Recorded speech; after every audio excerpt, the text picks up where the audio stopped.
Men never had a problem with performance as much as they do in today's world. Your vision should be bigger than you. And this is actually an aspect that a lot of people leave. Your vision should be something that scares you. Something that you think, can I even achieve that? I've had to talk to my clients, right? And I see their vision. I'm like, brother, I know you. That's not your vision. You don't care. Imagine I have grown men on a call, on a Zoom call with another grown man, and they're absolutely crying. I'm telling you, they're bawling. Assalamu alaikum wa rahmatullahi wa barakatuhu. Ikhwa, welcome back to another podcast of Central and COO. Not COO as in COO, but COO as in COO, because I'm joined here with Muhammad, the COO of the company. Bismillah.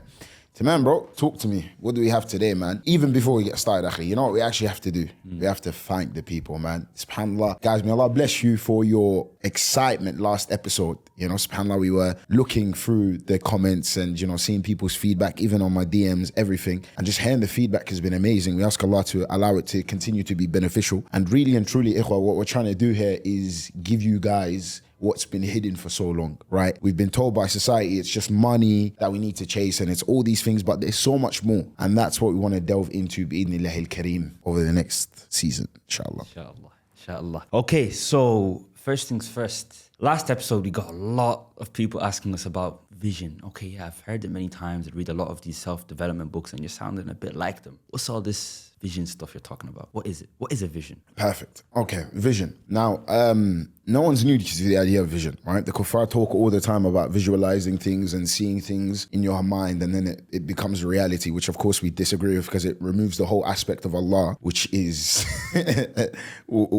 Allah who controls absolutely everything, right? So it's not more so about, you know, visualizing your success and then it just being there. Right? Muslims don't believe in that, right? Now, do I agree with parts of visualization? Yes. And that comes down to the vision, okay? But not how the kuffar define it. Now, what is vision? Vision is ultimately a sense of purpose. You see, people misunderstand it. And I commonly get the question, which I'm sure you probably have for me as well, is what's the difference between a vision and a goal, right? A vision is a sense of purpose. A goal is a specific thing you want to accomplish, right? Your vision is your purpose. It's something that drives you, right? And every Muslim's vision is simple. It should all be the same for every single Muslim. Now, the vehicle is going to be different, right? Just like if I say me and you, we made $1 million. Perhaps the vehicle was different, but the achievement is the same, right? The vision is the same. We want to make $1 million. It's a dead goal, by the way, right? Just $1 million. But anyway, let's say, for example, right, we said all visions have to be the same for the Muslim. So what is the vision for the Muslim? It's Jannah, right? And Jannah to Firdaus, to be clear. As the Prophet ﷺ says, when you ask for Jannah, ask for Firdaus al-A'la, ask for the highest level, right? So first of all, the Prophet ﷺ is already teaching us to have lofty aspirations, right? That not only should we aim for Jannah, but we should aim for Jannah to what? Firdaus, the highest level of Jannah. Now, here's where the difference comes from the Muslim when it comes to the vision, okay? Our vision for the dunya should be aligned with the akhirah. That's the difference between the vision of a Muslim and the vision of a non-Muslim, right? Our vision's lazim, it's actually a must that it's the akhirah we want and we're seeking to gain the akhirah through our actions of the dunya. Of course, that's how it works, right? This dunya is a test ultimately, and the only way for you to attain Jannah is how you behave on this earth, right?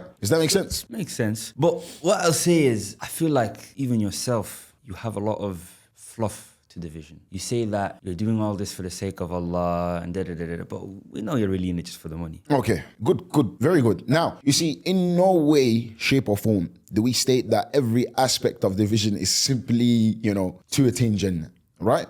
Allah says in the Quran, وَلَا تَنْسَ نَصِيبَكَ مِنَ الدُّنْيَا. Don't forget your share of this life, right? It's not haram to enjoy the lofty things of this life, right? It's not haram to enjoy these things, right? The nice cars, the watches. Like I said, indulgence is the problem, right? It's actually what we refer to as asceticism versus what? Sobrietism, right? Now, sobrietism is essentially when you're actually at this stage, right, where you're just indulgent. It's like hedonism, right? And for those of you who don't know what these words are, it's like complete indulgence in the dunya. All right? Indulgence in pleasures, in life, in like cars and women. And we don't believe in that, right? And that shouldn't be the vision. In fact, those things actually destroy the vision, which we'll talk about, right?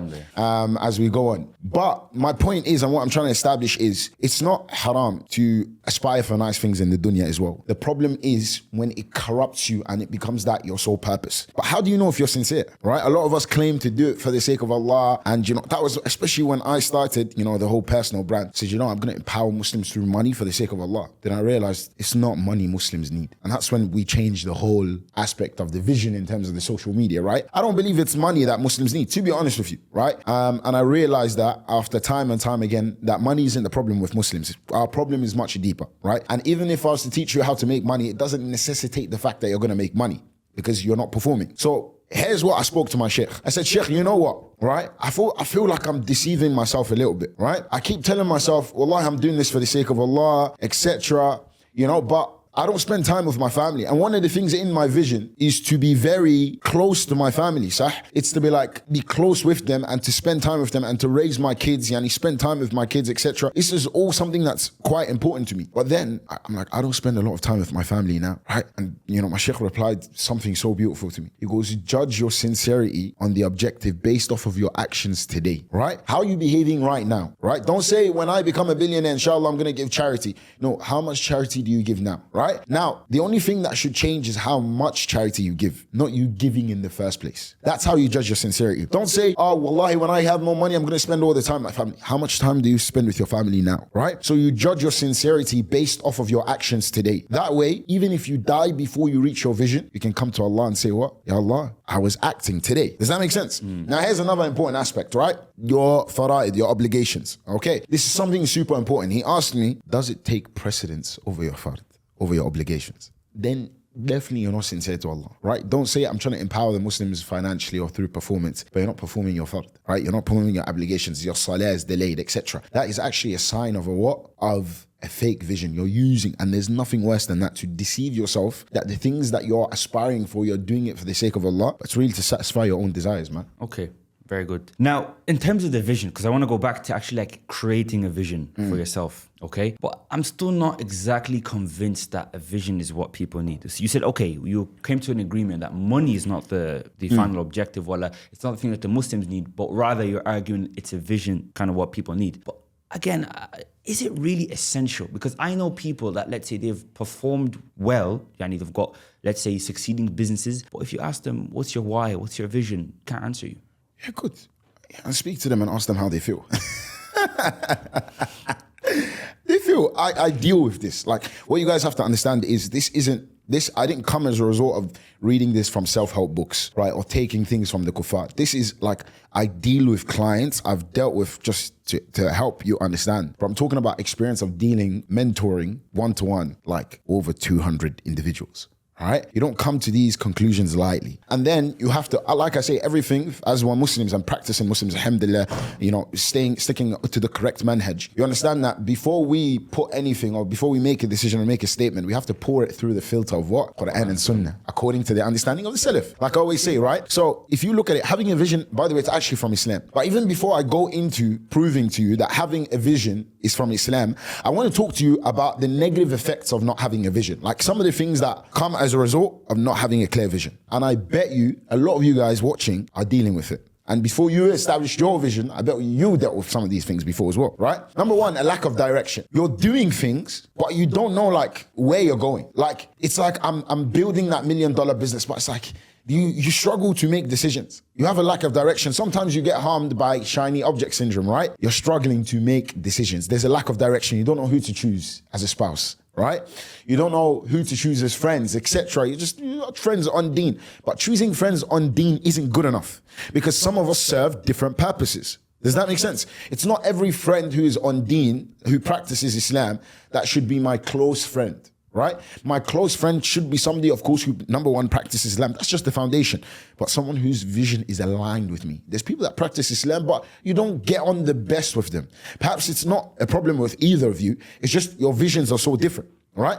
Now, another one is inconsistent effort, which is the biggest one. And just to expose, there's actually a problem that came of mind control, right? I realized there were some students that weren't performing. Does that make sense? Look, you keep talking about all this vision and this, and you're saying it's beneficial, right? But I am within the company and I've seen these 200 students you're talking about. And a lot of them took the program, were motivated, they were pumped, they were doing amazing things. I'm gonna give you that. But then they're just mediocre at best. They returned back to their normal state, right? And this is what we understood after. Now, it wasn't 200 clients. It was the first, maybe around 40 people who took mind control, right? The first cohort we ever done. We noticed that they were really good for a while. They were really locked in, really locked in. And then they went back to their old ways. So that means mind control is flawed. It is flawed.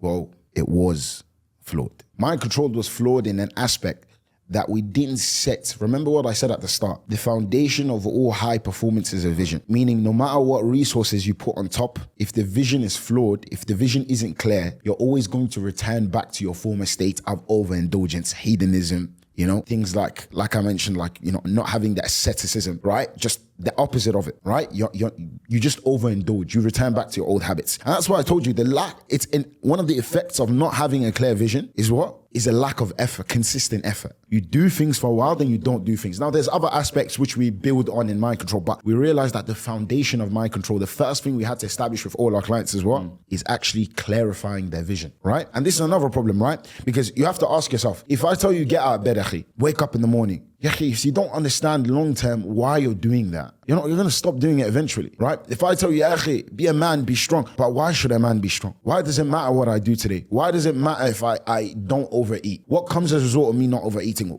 All these things, when it's not aligned and clear, the negatives that come from it, you notice that what people struggle with having a vision, right? And another problem, right? Missed opportunities. Now, this is a big one, right? When I didn't have a clear vision, bro, and same thing with my clients, you struggle. You don't know which things to say yes to and which things to say no to. Your vision is your guide in life, right? Perhaps there's certain things that have good in them, but I have to say no to them because that's not the area where I specialize in. I know I can do much better, right? I'll give you an example, right? There was this video I was saying, I was watching, right? And I started to speak to my sheikh about it. It's like, you should teach Quran, even if you know a page, pass it on, And I got really motivated by it. And I was like, sheikh, should I not stop what I'm doing? This was very early in the journey and just go full on in terms of teaching this deen, right? He said, what you're doing is more important, all right? Because sheikh, but is there something more important than teaching the Quran? He goes, no. But what you have to understand is what you have highest leverage in. There's people who are much better than me in Quran, of course. Have you heard my tajweed? So there's people who are much better than me, right? There's people who are much more efficient than me. And it's not a lack of them. Now, some people, that's their thing. That's their bread and butter. This is my bread and butter. Performance, money, men, right? This is what I understand. This is what I studied. It's much more higher leverage for me to focus on teaching men about this, because any way that gives towards men learning the Quran, give towards men developing. So he said, for you, no. And that's what you have to understand. Some Sahabas were amazing when it comes to the Quran. And this is what a lot of people confuse. The vision is not their vision. And here's the thing that's so important. The vision has to be important to you. It's a big misconception. People wonder why their visions aren't working, etc. It's because your vision wasn't tailored to you. It doesn't matter to you. The person that your vision has to matter most to is actually you, man. Your vision shouldn't matter to anyone more than you. When I talk about performance and the lack of performance in men, I know probably 80% of the population don't care. Probably 95% of the population, bro, we don't care that much. That's fine. It's my vision. For example, when it comes to business, maybe your vision is to empower the world through business. A lot of people may not care about your objective, your vision, but it's what's important to you. It's something that bothers you. The point of a vision is you are emotionally connected. Now, a lot of the things that we want today in our vision, we don't actually want them. We've just thought we want them because those are the things that we've been exposed to. I'll give you an example, right? Let's say I was exposed my whole life to, recently I've just been watching, a lot of social media, right? And I'm constantly watching Quran teachers, for example, and talking about the importance of business teachers. I'm talking about the importance of business and business and business and business. It might be that, I'm like, yeah, you know what? My vision is to build a big business to empower the Muslims. That's just what you're exposed to. That's not really your vision. That's not what really matters to you. You've just been watching a lot of, exactly. You've been influenced. And when you look at it, just because of naturally due to course sellers, right? They want to sell their courses. That's what they talk about the most. Empowering the Muslims through wealth, etc. Now, I'm not saying some of them aren't sincere, etc.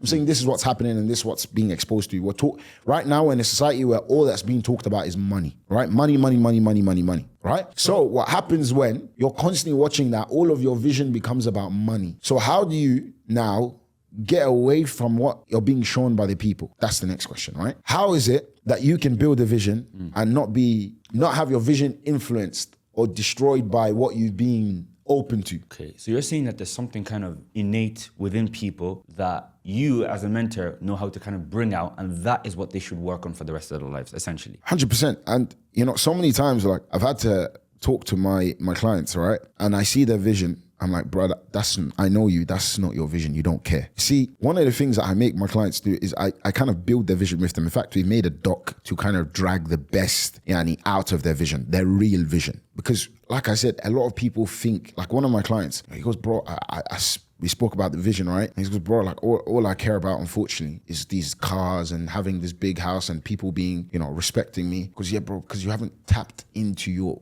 true feelings. Now, by the way, you'll never ever be able to build your vision as long as you're stimulated constantly.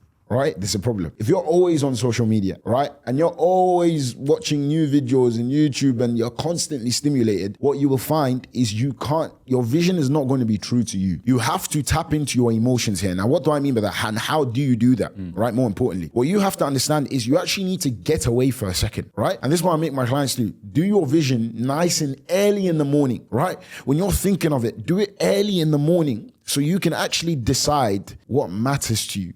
Before the thoughts come in, before things during the day, you start watching videos. Do it at a time where your brain is free and unstimulated, right?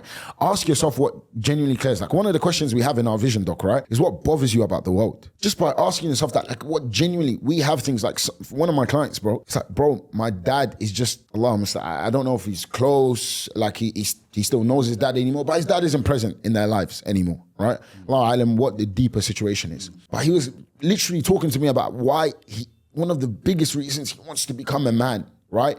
And become on deen, and is to correct the view of the woman in his households, right? On men and Islam as a religion. Because the father tainted the religion of Islam, like he used Islam to kind of, get his own desires, right? He used Islam, like many men unfortunately do, lil asaf, right? To follow his own shahawat, basically. He used Islam as an excuse. So you can see how emotionally connected he'd be with that vision.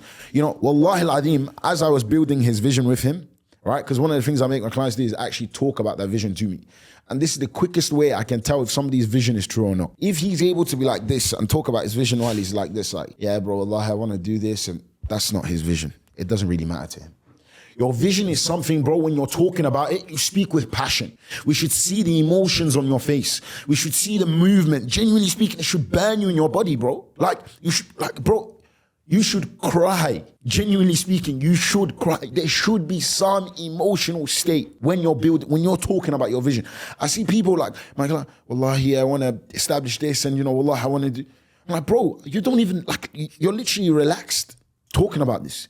This is something that should make you passionate, right? You should feel it. Like, bro, do you know, bro, every time I speak about men and how they're performing these days and how they're just weak, that burns me, bro. When you see someone like, for example, Ustad Gabriel Romani, when we've been with him and we heard him talk about the problem, bro, you see the vision. Same thing with Ustad Imran, Ustad Hudayfa, right? Talha as well. When you hear them talking about the vision, they're not relaxed, right? They're not relaxed. It's something that burns them. It's something that moves them. And that's lazim when it comes to the vision, that it moves you. Okay, you mentioned something, Allahumma, that was a good kind of section. But one thing I want to ask you is the vision. So you're very passionate right now about this whole idea of changing men and performance. Is the vision something that constantly changes? It changes, but shouldn't change frequently, right? It's not something that changes day to day or month to month, essentially. But there may be minor adjustments in a year, 2 years' time. Like some things that I really cared about prior in my life, just naturally due to the growth and development of human beings, right? You don't care about it as much anymore. And this was actually similar to one of the Sahabas, Umar, I believe, Ibn Abdul Aziz. I'll correct it, inshallah, on the screen if it's not this Sahaba. But first, all he wanted to do was what? First he had the aspirations of marrying certain women. Then Allah gave it to him. Then he wanted to what? Conquer. Allah gave it to him. I believe it was Iraq. Allah gave it to him, right? Then he wanted to what? He wanted to become Khalifa. Allah gave it to him. And then he looked and he says, my whole life I've wanted all these things. And now all I want is Jannah. So the vision does change as you go on. It can develop. And that's absolutely normal. Just due to the world, naturally, some things are going to become more important at certain times than others, right? Like if you ask what's important now in the world, was it the same as the things that were important 20, 30, 40 years ago? No. Like I give you the example, right? Men never had a problem of performance as much as they do in today's world. We are dealing with men who don't do anything consistently. And again, it goes back to the foundation of it is a lack of vision. And let me break this down why it is, okay? They're stimulated and distracted. if you ask majority of men, bro, what do you want out of life, or what's something that you're genuinely working towards? He's like, yeah, bro, I just want to take care of my family. And that's why I said it last week in the episode, right? I said, if your objective is, I just want to take care of my family, your vision is, I just want to take care of my family and, please Allah only, and like, bro, your vision should be stronger than that. Imagine that was the only vision of the Sahabas, like, I just want to take care of my family.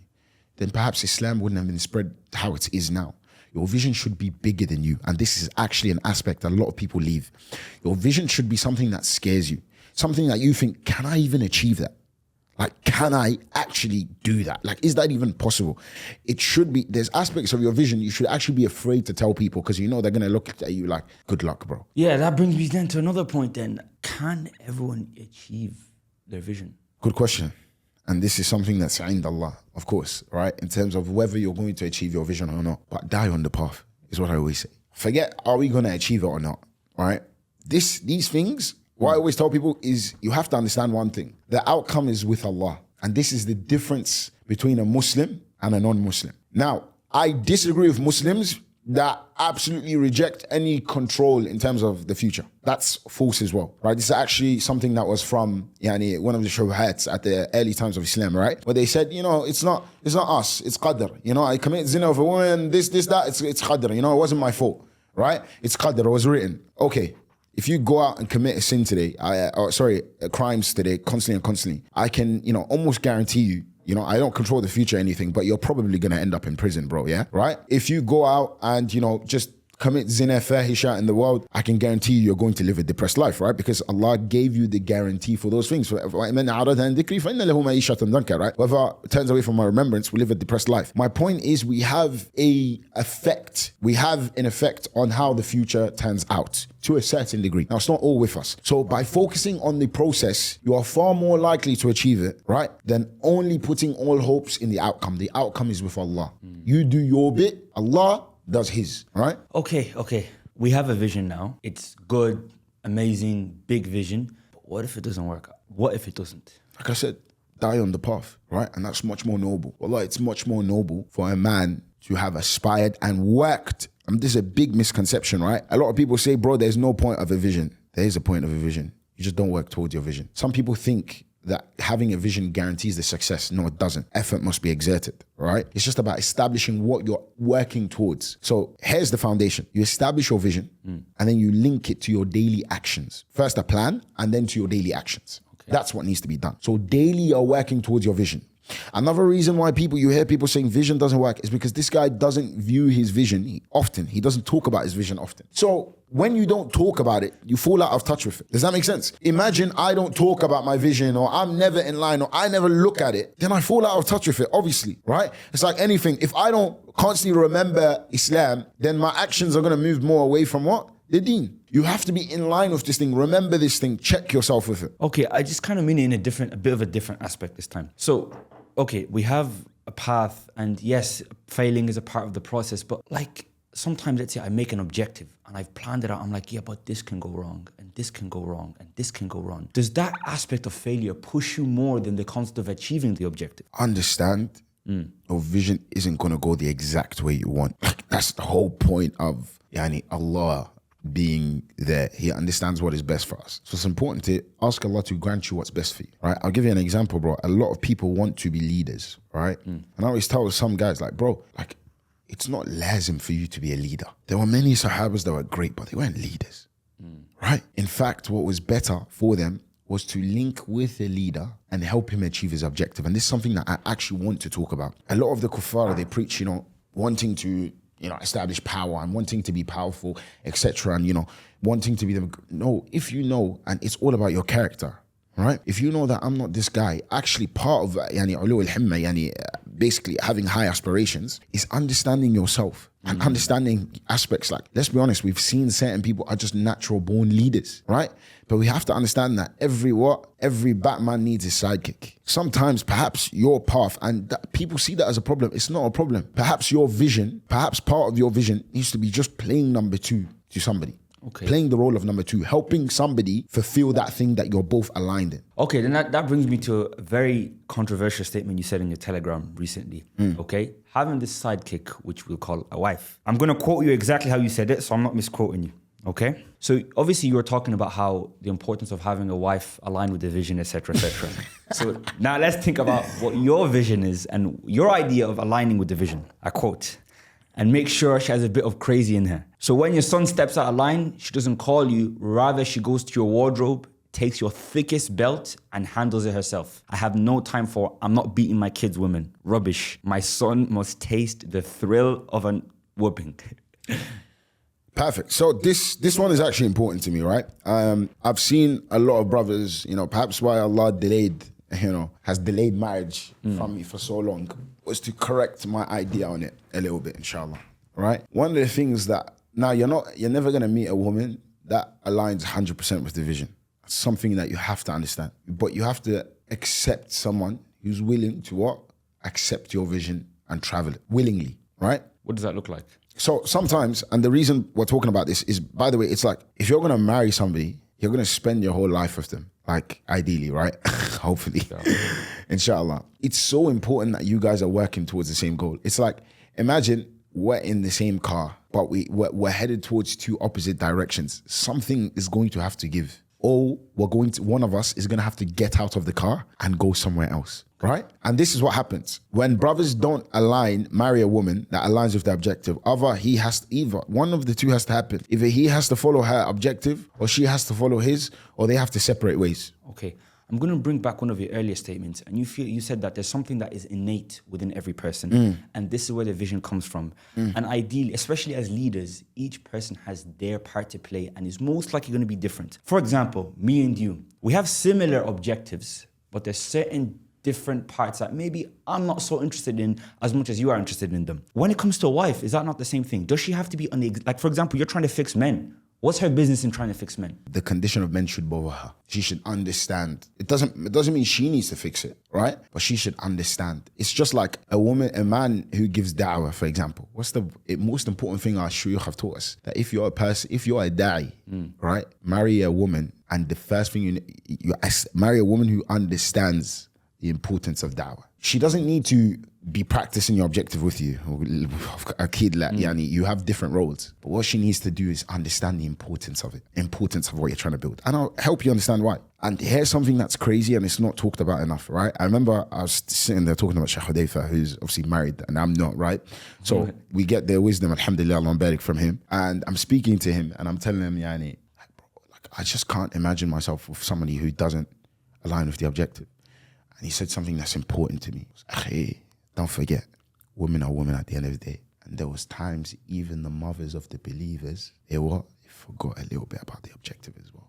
Subhanallah. It showed me something, right? Yes. So the Prophet ﷺ, at that time, he abandoned, essentially left his wives, as we know, because they started to get a bit fed up. Naturally, it's just women, right? Of course, and those were the best of women. So you can only imagine the women of today. So it's not that your wife is never going to complain when you're out giving da'wah because she understands the importance of da'wah. At least it's easy to remind her what's being done. And sometimes she's going to fall out of it, right? But you have to remind her that we're working together for something that is greater than us. And this is why I said what I said, right? A lot of the sisters today, naturally, just not at any fault of their own, perhaps just because of how their men have raised them. They are just Western society as well, etc. It's like, let's get married, live a vacation. Raise beautiful kids, Insta kids, and matching jilbabs and buys with them. And, let's just live this like lifestyle, right? This fairy tale lifestyle. That's not what I'm trying to live, bro. I'm not interested in women who I'm trying to change the world. I have a purpose here, right? And sometimes that looks like, my husband hasn't been at home for like 3 weeks, 4 weeks, 5 weeks, 6 weeks, right? It's the same thing. Like when the Sahabas used to go to conquer, right? Don't forget that sometimes they were gone for 2-3 months at a time. But when the woman understood, of course they felt impatient sometimes, but when they understood at the end of the day, we're working towards this path. And that's one thing I need my wife to understand. And every man should make sure his wife understands. Our true enjoyment, our true full happiness, that's in the akhirah. We're not aspiring for that. Now, because we mentioned there's a couple of principles about the vision, right? One of them is establishing the vision and then building the process and then making your actions align with them and then having that idea of, okay, if this doesn't work out, how do I yani, that should push you more, etc., etc. One thing is having the actions aligned, and that should be with both yourself and the environment around you, including your wife. So one of the things is, how can a wife be aligned with the objective in that sense, in terms of her actions? And one of the things you mentioned was the son. 100%. My son is so important to me, bro. And that's where that statement comes from, that, bro, I'm not marrying any woman who tells me that I don't believe children should ever be beaten. Absolutely nonsense, bro. If I didn't get my backside smoked several occasions, I wouldn't be where I am today. Walillahi alhamd, right? Perhaps I should have got a bit more, you know? You can always tell when a guy has a bit. Yeah, I've always said, whenever I meet brothers, I can tell, like, your parents didn't lay enough hands on you, right? Now, like, arrest me, government, Western society, can't give a toss. But, every single child needs to be disciplined naturally, right? And I'm not saying the first resort is the belt, but we understand men, a lot of the times, the only way we learn sometimes is through pain, right? Bro. Wallahi, sometimes you have to beat the horse, right? And it's not like we beat you because we don't love you. It's because we love you, right? That's the difference. People don't understand. Beating you because I don't love you means it's first resort, and I'm just doing it out of my anger and emotion. This is like, you hurt me so much that I actually had to pick up something against you. Okay, I want to clarify this because obviously this is a bit of a sensitive and I'm not topic. talking about like absolutely smoking a child like until he's bumped and bruised. No. And by the way, Prophet ﷺ literally has a hadith, right? He says, hang the whoop. I'm just paraphrasing here, but he says hang it, right? Hang the sort of item or hang your whip where the members of the household can see it, for that will discipline them. Exactly. So hang your whip where the members of the household see, it's going to discipline them. Look, it's not about not destroying your kids or constantly hitting them. It's like sometimes the only way to get people to reason is to feel some pain first, to realize what they've done. My son, I want him to be grounded. So I need my wife to not have that mentality that I'm not waiting for your dad to come correct you, because you're not going to be at home all the time as a man, right?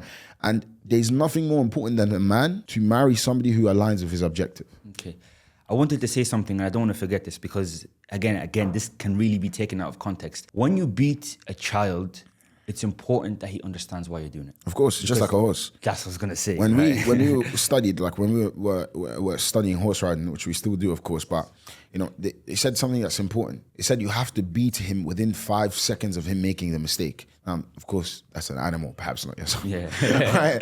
But it's to get the horse to understand why he did what he did, why he's been beaten. Otherwise, it's going to be like, why did you hit me for? And it becomes more stubborn, right? So it's more important that not only hitting, but helping the person you've hit or disciplined in some way, shape, or form understand why they were disciplined. Right, which is something that's so important. Like, even when I was getting my backside whooped, like, one thing I still understood, maybe I didn't agree with it, but I understood it was being done for my betterment. Like, there was never a day where I thought this is being done out of their satisfaction. Wallahi al-Adim. Right? And this is even in terms of my most state of jahiliyyah. I never ever thought, they're just doing this for their satisfaction. I could see what pain I was bringing them. Perhaps I didn't agree with why they were upset, but I could see it's because they were genuinely upset about something.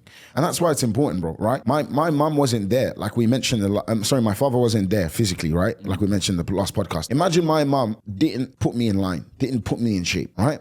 And this is my point. As a man, you're not always going to be at home. It's so important that you marry a woman who, how many men have we seen? They're just upset as to how their children turn out. And he says, bro, it's my fault because it's the woman I chose. I'm not at home. I do my best. But it's like same thing they do in the company. Imagine I discipline them and then they go to you and you're like, it's okay, Habibi, here's a raise. They're never going to value my statements or my word as a leader. All right. So it's so important that we're aligned. When we discipline someone, we discipline someone together. And we've had this conversation in business multiple times before where it's like, Mohammed, if I'm disciplining this guy, you have to discipline him as well as we're executives in the company, right? Yeah, we had it. We literally got into a serious discussion about it because Mohammed is the nice out of us too. And they tend to run to him, when I'm, setting the values. One time there was a bit of a situation that happened. I got a poem written dedicated to me not being aligned in the vision. Final questions, inshallah. Okay, so first one is, what are the killers of the vision? Okay, very good. Now, it's going to be different according to each person, essentially. But what you have to understand is things like overindulgence is a big one, all right? Just first of all, overindulging. And wallahi, I recommend every single person to watch a series by Ustad Abdurrahman Hassan, right? It's called Ulu al-Himma, right? which is setting high aspirations. It's very, very beneficial, alhamdulillah. And I benefited greatly from it. May Allah preserve him and increase him. All right. But yeah, let's talk about, like I mentioned, some things that destroy ambition, which is number one, like hedonism, like we talked about, overindulging in the dunya. Right? So it's like constantly wanting the best and living the best sort of life. You start to understand that the best is actually what only can be attained through suffering, right? If you're constantly going for guilty pleasures, you're never ever going to reach that stage you want to reach ever. And that's a guarantee, all right?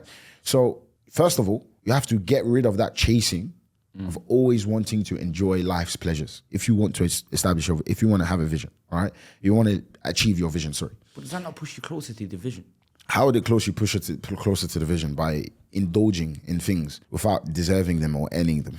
It pushes you away, 100%, right? And that's the thing. When you live Jannah on earth, why would you be motivated to have Jannah and Akhirah? And that's why, like, if you see, like, I start to understand a lot. Like, I used to think, why is so much of Islam about suffering? But then you actually understand that greatness can only be achieved through suffering. Right? And those who don't suffer, those who don't go through hardship, you see them. They have weak aspirations and weak vision. And though they indulge in the beauties of life more than anyone else, they're the most unhappy. Right? And this is my point. Like, signs of ambition is asceticism in this life. You genuinely have to what? Have self-discipline, restraint in terms of indulging in this life. Don't always indulge. It's something that's so important. All right? Against when you're always rushing to do khair is another sign of what? Of having ambition. Whenever an opportunity comes, you take it, because it's, even though it may bring hardship, you take it. All right. And I want to talk about something even more important right now, which is vision and fixing this vision. A lot of people have their vision made, created, established, but they never thought what happens if they don't achieve it. And this is something that this whole podcast episode would be absolutely useless, wallahi, if I didn't cover it. If vision isn't good enough, I agree. You have to act in a way that allows you to gain the vision. And essentially that's what mind control is. If the vision is the foundation, mind control is everything that comes on top before achieving success, right? But this is something that people don't talk about enough. We love to study the stories of successful people. So we love a cute story in the end where he enters Jannah, right? Because Allah had mercy on him. And, the story of, the woman who fed the dog, water. And, even though she was a prostitute, Allah had mercy on her. We love these stories. Bro, very few times do I hear the stories of what? People entering Jannah. Are there those stories that the Prophet tell them? Yeah, many. But we don't like talking about them. And this is the problem of human beings that I've seen. Our biggest constraint. We don't ever like to think what happens if we fail. And sometimes the kuffar encourage us what? Don't think about what would happen if you fail, right? Because you don't even want it to be a possibility in your head that you fail. So don't ever think about it. But I'm going to explain to you why this is so problematic. Allah talks about what happens if you fail in the Quran very clearly. Jahannam was painted very, very clearly in the Quran. And so was Jannah as well. Of course, there's aspects we don't know, but it was clear. One of the parts, imagine I have grown men on a Zoom call with another grown man, and they're absolutely crying. I'm telling you, they're bawling. Akhi, when I tell you, one of my clients, bro, he was unable to get words. Like, we had to pause like 6-7 times. It's just burning him. It wasn't the vision that was burning him, bro. It's what happened if he failed, if he didn't achieve it. Every time it gets me emotional, man. Like, do you know what happens, like, if you don't achieve? Like, this is why I just can't overindulge, man. It's why the floor is always going to taste better to me than a bed. Why water is always going to be better than juice. And why the simple meals will always be better than 5-star. Because I never want my soul to get caught in overindulgence. Because this is what happens, failure. When you look at everyone who fails in life, why did they fail? They overindulged in something that they shouldn't have overindulged in. How many powerful men do we know that were destroyed because of women? How many powerful men do we know that we thought this guy would be great, but ended up destroying him? Drugs, women, what else, right? There's many things. Friends, right? Maybe chasing that lifestyle. The vision is so important, but what's more important is establishing what happens if you failed. And I've actually seen this, right? When I build, I took a certain sample size, right? Some clients, I just established the vision. Other clients, I established the vision and what would happen if they failed. And then I sort of seen the differences. Bro, there was a 40% increase, right, in performance, like in terms of like satisfaction, performance and work in the sort of any measures that we measure them, about 40 to 60% increase from the people who actually established what would happen if they didn't succeed as well, and the pain that would come for it. And do you know how deep it is, bro? Do you know what I make my clients do? I make them write it in first person. And he's living it. So it's like, I'm at the end of my life, you know? I'm at the end of my life and my family don't respect. It's like everything, like if you don't do what you're supposed to do, what happens, right? I'm at the end of my life. My family don't respect me. My children don't practice Islam. You know, my wife doesn't practice Islam. You know, I can't even financially take care of my family. My mom needs things. I can't even provide. No one in my family sees me as a man. You know, I'm sure that when I die, I'm going to Jannah. Bro, you have to establish what happens, man. If you fail, if you don't do the things you're supposed to, you actually have to know.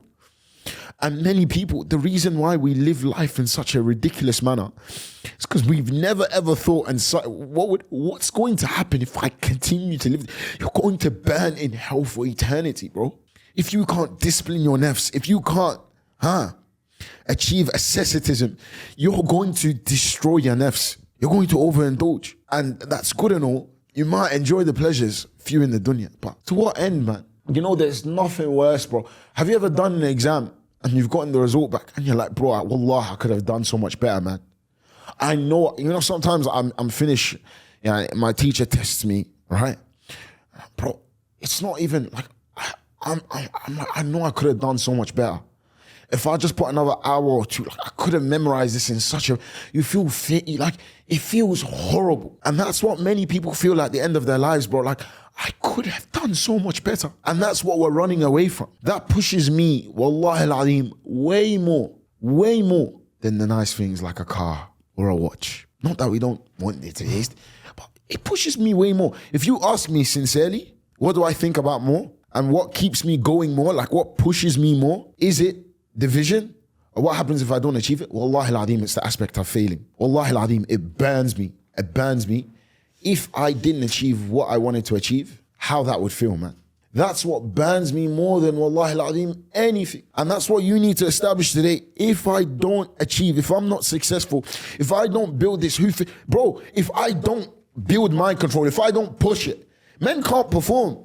We've seen the difference in people's lives from when they've taken mind control to after.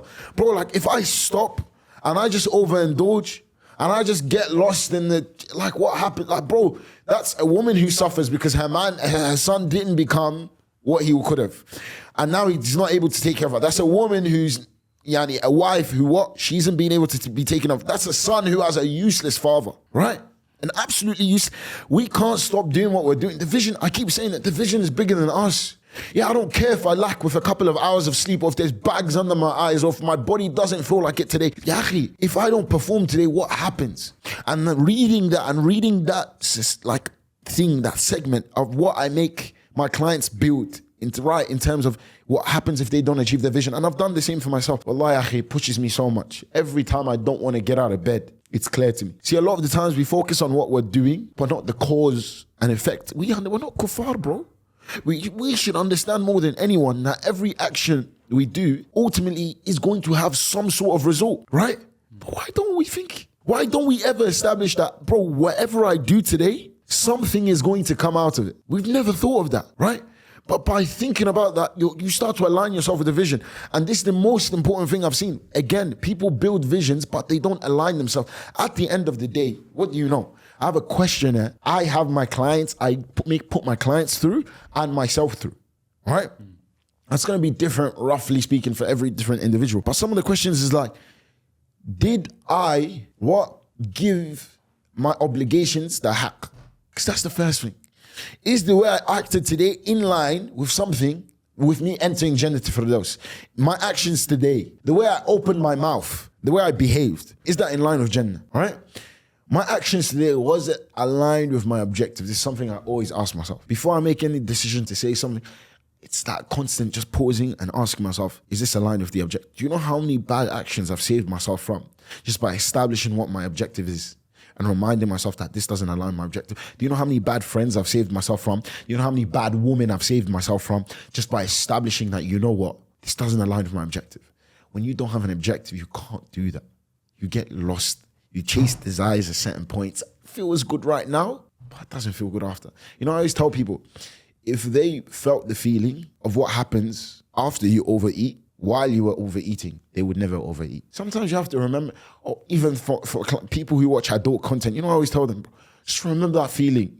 Well, I want you to talk about that feeling, write about it.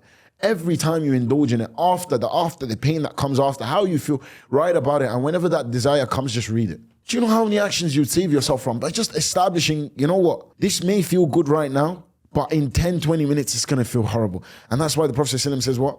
الدنيا سجن المؤمن وجنات الكافر. The dunya is like a prison for the believers, but it's a jannah for the kuffar. And what do we understand? At the end of the day, it's going to be on the flip side. You know, discipline has a sweetness that comes after. The sweetness of not overeating is being able to perform afterwards. The sweetness of saying no to your desires is what? Is you become stronger than them. You're able to what? To do other things now. You're able to achieve your objective. And this is what we talked about briefly, like saying no to something means saying yes to something else. And saying yes to something means saying no to something else. Every time I say no to an action that aligns with my vision, it means I'm saying yes to becoming further away from my vision. And that's what has to be understood. Does that make sense? And unfortunately, that's one thing that people just haven't established. You know, what happens if you don't achieve this? And bi'idhnillah, I'm going to have a link down below on a full course, inshallah, on just the vision, inshallah, that I've made below. It's going to have a video series, me explaining it, breaking down each of the questions to ask yourself. Because again, if you, like, I don't want people to go for these self-help books. And this is one of the reasons why I started this. Ikhwa, there's a fine line when it comes to self-development, right? There's a fine line. Is this fine line between like kufr and self-development? Like the self-development, like, is this like fine line? And people who overindulge in these self-development and self-help books without being grounded in Islamic knowledge, they always fall into kufr. I've seen it in one way or another, in one statement or belief or another, he falls into kufr. He believes that seeing something in his head can cause it to be. That means he has some like power over, like, full control over qadr, of course not, right? Or creation, etc. Does that make sense? Okay, now, I told you I had two last questions. No, the last question you pretty much answered within, but I'm going to vocalize it anyways. First thing, just to kind of summarize that last bit. So essentially, the only way to actually get yourself to work on the process is to have a clearly established concrete vision and also visualizing what would happen if I don't achieve that objective, which kind of answers the question, which is, what do I do when I find myself not aligned with the vision? That's where the point of reflection comes in. You see, this is actually a practice I'm going to give you guys that changed my life and my client's life. How many times do we fall off deen, right? Fall off Islam, iman is low for ages. And then we realize, my iman is too low. I have to work so much harder to get back to my high state of iman again. Did you know by just reflecting over your questions daily, you're actually able to measure yourself, right? It's kind of like a graph, right? I can see where I'm dropping, so I never wait till it plunges below, where it's like really hard for me to get back up. This is the power of reflecting over the vision daily and reflecting over your actions daily in alignment to the vision. It's so easy for me to see when I'm dropping in iman again, because I've put in measurements daily to understand. So I can see, okay, you didn't do your adhkar today. Tomorrow, you can only expect. Tomorrow, then the day after, you're going to have some serious weak iman. So I'm measuring myself. I'm talking about how I felt today in result of my iman, my actions, etc. Does that make sense? So you're actually aware. You're constantly measuring yourself. What do? You go back and you read the section of failure. What happens when I fail? What am I trying to... And this is an important part. You guys will see this in the video about the vision. We actually break it down systematically, because I know perhaps there's areas where we went back and forth here. The vision sort of doc we're going to give them, inshallah, is systematic, and the video as well. It shows you each step, what to do when this comes in, the misconceptions, etc. Does that make sense? That's a good thing, because we're not going to go into the detail in this podcast. I'm sure we're going to talk about in the course itself. But one of the things you mentioned, even to the mind control members, was that, okay, so we know these are the actions. If I do this every single day for the rest of my life, inshallah ta'ala, I will achieve my objective or come very close to it. You also have like SOPs or like steps to take when I don't do this action. 100%. When I don't get up for Fajr, what do I do? For example. 100%. That's one thing people don't build enough. You see, we have anything that we do well, we just know the system. If you think about it, nothing, one of my mentors told me something beautiful. He says, nothing is difficult. The processes just haven't been broken down well enough. If you think of it, bro, anyone can build a house. I'm being serious. If I broke down each step of what it takes to build a house, from the concrete, how to mix the concrete, it may take you long because you don't have enough reps, right? But anybody can do it. Surgery, the same. If I show you each step broken down in baby steps enough, you could do it, all right?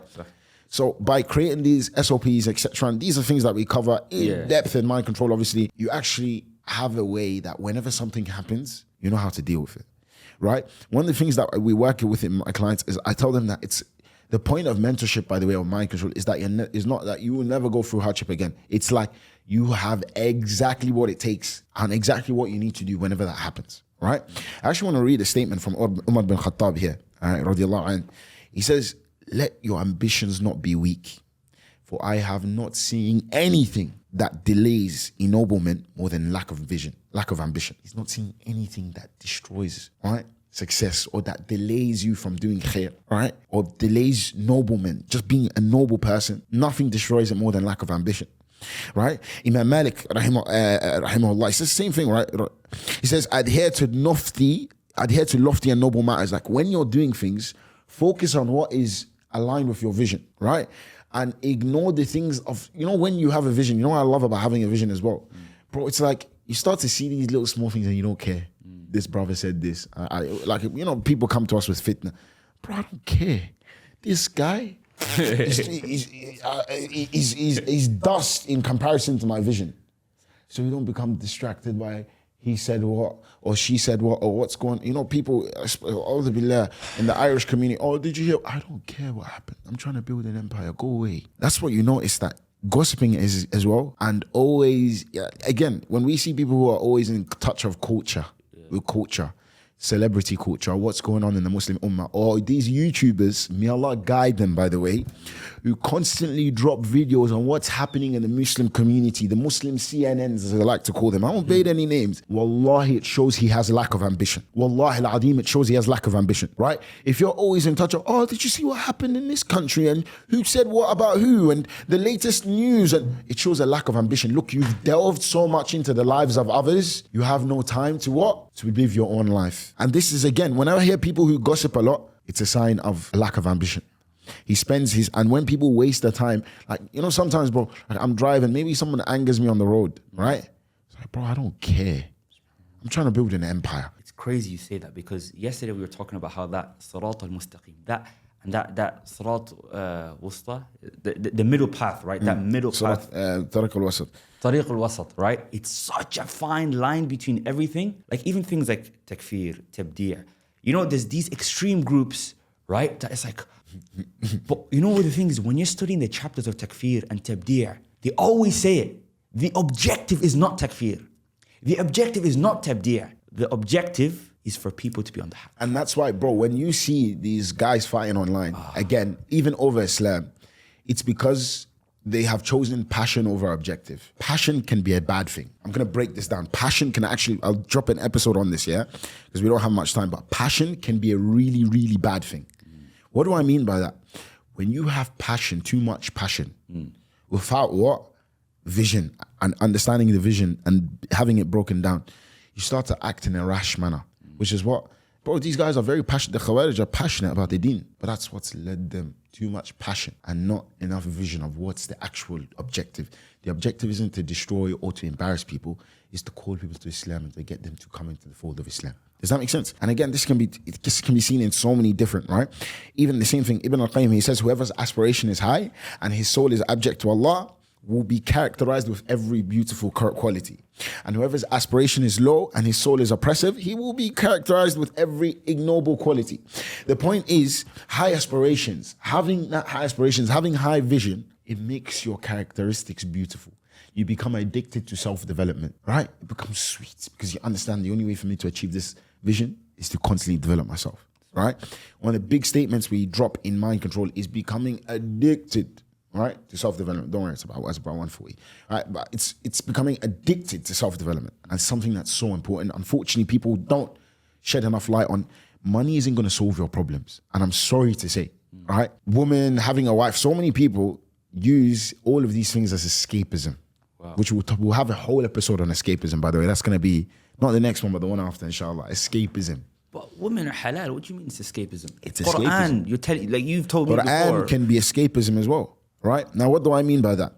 If you put on the Quran in the car and you're not listening, you're just using it to distract you because you know there's things you need to fix in your life, but you don't want to think about those things. It's a form of escapism. It's not beneficial for you. It's not like the effects of the things you're hanging is touching your heart. I'll give you an example. What does the Prophet say about the Khawarij as well? Like the Quran, the recitation is the best, but it doesn't go below the throats, right? So it's not just about, everyone thinks it's about a marriage is something that's noble. The Prophet said hasten towards getting married. So no, but ask yourself, are you using marriage as a form of escapism? Money, there's nothing being used. One of the brothers asked me, do you think chasing wealth is a form of escapism?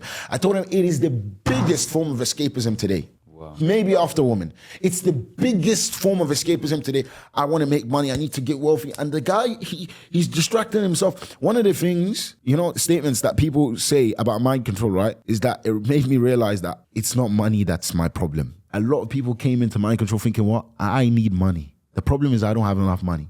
Money would solve all my problems. By the end, they established that money isn't important. Like, not that money is important, by the way. Let me correct that. Money is very important. Just ask me. But it's not the main thing he needs to focus on. We established that what? And I actually want you guys to listen to this statement. Money is a byproduct of self-development. Self-development isn't a byproduct of money. And your money will never be sweet until you develop yourself. Right? Money comes through self-development. When you develop yourself, money actually is a byproduct. It will come. But when you get money without self-development, it actually destroys you. It destroys you. And this is why I tell this shabab sometimes, like, bro, forget money. Focus on yourself. And they're like, yo, I'm making money anyway. I'm like, yeah, that's what happens. Right? That's what happens. Yeah. That's what happens when you actually focus on the objective. Even right? like Zakaria, for example. He was like, I came to a program, I wasn't trying to it wasn't, because mind control is obviously not a business course. He's like, I started to develop myself and I 6x my income? Bro, even Talha was saying to me, like, bro, I spent so much time, like one of the reasons I was putting off mind control is because I wanted to focus obviously developing the business. Because bro, nothing's developing my business more than the mind control. It's crazy. SubhanAllah. When you understand that your biggest bottleneck is you in life. If there's anything I want to drop, and I know I'm fighting a whole industry right now. That's why I keep saying that the objective is big, because I'm fighting this whole industry about the importance of money. Right now, that's what I'm battling. Like, that's what I'm really up against. It's crazy because you were part of it. Yeah, I was part of it. Imagine, all right? I'm battling that whole industry of why men need to become financially free, etc. And I'm saying, I agree. First, you need to develop yourself, because I've seen the harms. You know what made me stop teaching business? I never actually mentioned this. One of the biggest reasons I stopped teaching business. I helped a guy make a significant amount of money. And wallah, I seen what he done with the money. And I said, I'm never ever helping a man who isn't aligned make money again. This is why I respect what Ustad Imran is doing, right? Righteous and Rich Club, right? You have to be on the manhaj for us to teach you how to make money. It's so important. Because when you help people make money that haven't developed themselves, if you're not able to it's actually scary, because on the day of Yawm al-Qiyamah, it's like, in a way, you kind of help this person mash up the earth a bit more. Like, let's not lie, you can do more haram with the more money you have. And that's the problem. Let me ask you guys a question. For those of you who overeat, who overindulge, who do too many things, yeah? If that is you now, prior to money, do you think that magically goes away when you have money? Or do you start to indulge more? If you can't control your desires, your shahwat now, do you think that suddenly disappears when you have money? Or do you think that gets worse? And that's the reason we've seen so many guys with successful companies and the companies go to dust because of their overindulging. And we think it's not us, or it's a business principle. Wallahi, go sign up for mind control. Honestly, all jokes aside, all personal benefit aside, sign up for mind control. And I've never ever had to DCTA like that, direct CTA like that. But you know what? Wallahi, leave money alone, man. You need to leave money alone for a while and genuinely focus on develop yourself and develop your mind. Wallahi, I've not seen, and I'm being honest, after Quran and Sunnah, I've not seen something that the Muslims need more. And I'm actually finishing this note on passion, like genuine brother to brother advice. Bro, take the course. You've seen, a brother, you know what you just said to me right now, I just seen it. I'm not even gonna read that out. Just put it up on the screen, inshallah. So, ikhwa, please, by the way, drop the things that you want us to talk about. All right, or things that you've seen in self-development niche that you want us to take on from an Islamic standpoint, inshallah. Anything you guys are struggling with, please put them. We want this to genuinely be beneficial for the people. Like, do you know how much, my happiest thing, my favorite compliments are, that was really good, bro. I found it funny. I don't give a toss if you laughed. It's like, bro, you ignited something in me. Something in me changed, right? That is what I want to hear. And that's why we're doing this. I'm not an entertainer.